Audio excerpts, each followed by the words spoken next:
Hey guys, how's it going? I hope you had a really nice weekend. We had Gravadlax again at the weekend and it was so good with toasted bagels and pickled red onion and cream cheese, and it was so delicious.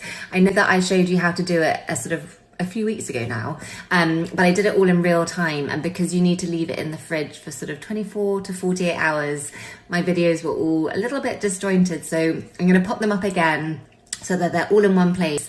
And if you have never tried making it before, I really encourage you to give it a go because it couldn't be easier and it's so delicious, and you can do make your own bagel bar.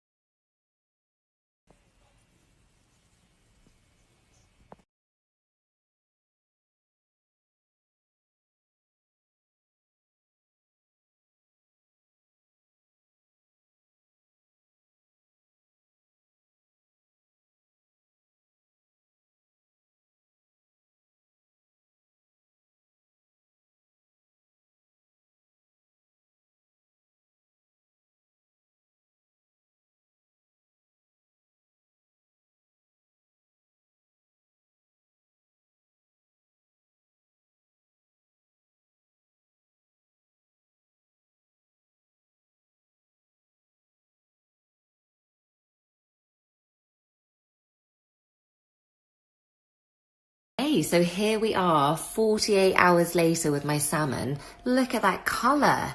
So this is the colour that you get from pureeing the beetroot rather than just grating it and laying it on the salmon. And I'm really pleased. And then just using a really sharp knife, you just slice it as thinly as you can and you get this amazing colour difference. I just think they're so beautiful.